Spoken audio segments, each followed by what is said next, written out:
నమస్తే, welcome to legend. ప్రస్తుతం మనం పాడి కౌశిక్ రెడ్డి గారి ఇంటి దగ్గర ఉన్నాం. ఇక్కడ తల్లూరి సంబంధించిన అపార్ట్మెంట్స్ దగ్గర ఉన్నాయి. ఏదైతే పాడి కౌశిక్ రెడ్డి రేవంత్ రెడ్డి పైన చేసినటువంటి వ్యాఖ్యలు తీవ్ర దుమారం లేపాయి. ఏదైతే కొందరు హీరోయిన్స్ యొక్క ఫోన్లు ట్యాప్ చేస్తున్నాడని చెప్పేసి, లేదా కొందరు ప్రైవేటు బ్రోకర్స్తో కావచ్చు, ప్రైవేట్ హ్యాకర్స్తో పెట్టి హీరోయిన్స్ ఫోన్లు దీనికి సంబంధించి యాక్ట్ చేపించి వాళ్ళను బెదిరించే ప్రయత్నాలు చేస్తున్నారు, బెదిరింపులకు గురి చేస్తున్నాడని చెప్పేసి కూడా కొన్ని హాట్ కామెంట్స్ చేస్తారు. ఈ కామెంట్స్ విషయంలో దాదాపు ఒక పెద్ద ఎత్తున కాంగ్రెస్ నాయకులు కావచ్చు, కాంగ్రెస్ నేతలంతా కూడా మండిపడుతూ ఉన్న పరిస్థితి, సవాళ్ళ మీద సవాళ్ళు విసురుతూ ఉన్న పరిస్థితి. ఖచ్చితంగా పాడి కౌశిక్ రెడ్డి మీ ఇంటికి వస్తున్నాం కాసుకో అని చెప్పేసి కూడా ఎన్ఎస్యుఐ స్టూడెంట్ ఫెడరేషన్ ఆధ్వర్యంలో కూడా స్వామి చెప్పిన పరిస్థితి. దీనికి సంబంధించి ఎన్ఎస్యుఐ వాళ్ళు పాడి కౌశిక్ రెడ్డి సంబంధించిన బీఆర్ఎస్ పాడి కౌశిక్ రెడ్డి ఎమ్మెల్యే యొక్క దిశబొమ్మ కూడా దానం చేసిన పరిస్థితి. దీనికి సంబంధించి పాడి కౌశిక్ రెడ్డి యొక్క ఇంటి దగ్గరికి అయితే వచ్చాం. ఇక్కడ చూసుకుంటే పోలీసు యొక్క బందోబస్తు కూడా ఏమీ లేని పరిస్థితి. అంటే పొద్దున దాదాపు చాలా మందికి పైగా ఇటు ఎమ్మెల్సీ దాసోజు శ్రావణ్ కావచ్చు, అలాగే బీఆర్ఎస్ నేతలు ముఖ్య కార్యకర్తలంతా కూడా పెద్ద ఎత్తున కూడా ఇక్కడికి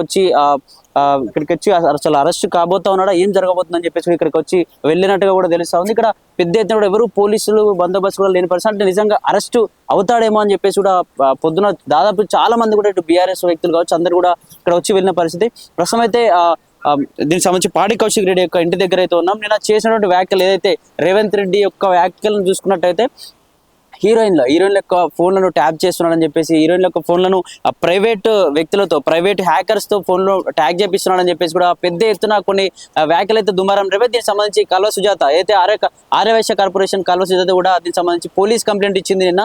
అలాగే ఇంకా కాంగ్రెస్ నేతలు ఇక్కడ రాజేంద్ర నగర్ లో కూడా ఇతని పైన కంప్లైంట్ బుక్ అయింది. తాజాగా 2 కేసులు అయితే పాడి కౌశిక్ రెడ్డి మీద. ఇంతకుముందు కూడా చాలాసార్లు ఇట్లాంటి ఎలిగేషన్స్ కూడా వచ్చి చాలాసార్లు కూడా కొంచెం కొట్టుకునే వరకు, సవాళ్ళ నుంచి కొట్టుకునే వరకు కూడా దీనికి సంబంధించి వచ్చినాయి. ఇప్పుడు అయితే నిన్న చేసినటువంటి వ్యాఖ్యలు అయితే తీవ్ర దుమారం లేపాయి. ప్రస్తుతం అయితే వాళ్ళ ఇంటి దగ్గరనైతే చాలా మంది పోలీసు బందోబస్తు ఉంటూ ఇక్కడ వర్షం పడడంతో ఎన్ఎస్యూకి సంబంధించిన వాళ్ళు కొండాపూర్ సర్కిల్ దగ్గర దీనికి సంబంధించి దిష్టిబొమ్మ దహనం చేసి, పాడి కౌశిక్ రెడ్డి యొక్క దిష్టిబొమ్మ దహనం చేసి వెళ్ళిన పరిస్థితి. ఇప్పటికైతే ప్రస్తుతం ఇక్కడ ప్రశాంత వాతావరణం చూస్తా ఉన్నాం. ఇక్కడ పోలీసులు కూడా చాలా మంది ఇప్పటికైతే 2 కేసులు బుక్ అయినా మరి కేసుల విషయంలో నిజంగా అరెస్ట్ చేసే ఛాన్స్ ఉందా, మరి నెక్స్ట్ ఏం జరగబోతుందో చూడాలి. ఎందుకంటే పాడి కౌశిక్ రెడ్డి చేసిన వ్యాఖ్యలు పెద్ద ఎత్తున సీఎం రేవంత్ రెడ్డి పైన చేశాడు కాబట్టి ఖచ్చితంగా ఎన్ఎస్యూఐ కావచ్చు, కాంగ్రెస్ నాయకులంతా కూడా మండిపడతా ఉన్నారు. దీనికి సంబంధించి బల్మూరు వెంకట కావచ్చు, ఎన్ఎస్యూఐ సంబంధించిన ప్రతి నాయకులు కూడా ఇతని పైన కంప్లైంట్ చేసింది, ఇతని యొక్క దిష్టిబొమ్మ దహనం చేసిన పరిస్థితి. ప్రస్తుతం అయితే ఇంటి దగ్గర ప్రశాంత వాతావరణం అయితే చూస్తా ఉన్నాం. మరి నిజంగా ఏదైతే కేసులు బుక్ అయ్యాయి, రాజేంద్ర నగర్ లో ఒక కేసు, అలాగే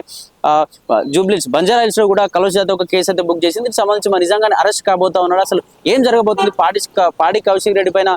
కాంగ్రెస్ అయితే కొంచెం సీరియస్ గా ఉన్నట్టుగా పరిస్థితి. ఎందుకంటే రేవంత్ రెడ్డి పైన చేసిన వ్యాఖ్యల విషయంలోనైతే కొంచెం పెద్ద ఎత్తున అయితే దుమారం రేపుతా ఉంది. మరి చూడాలి. నిజంగా కొల్లూరి హౌస్ దగ్గరికి అయితే చాలా మంది లోపల కూడా దాసోజు శ్రావణ్ కావచ్చు, ముఖ్య నేతలంతా కూడా చాలా మందికి పెద్ద ఎత్తున బీఆర్ఎస్ నాయకులంతా కూడా ఏ విధంగా అరెస్ట్ చేస్తారో చూస్తామని చెప్పేసి కూడా సవాళ్ళు విసురుతూ ఇక్కడికి వచ్చిన పరిస్థితి. మరి చూడాలి నిజంగా అరెస్ట్ కాబోతా ఉన్నాడా మరి, ఎందుకంటే ఇంతకుముందు కూడా చాలా కేసెస్ అయినాయి.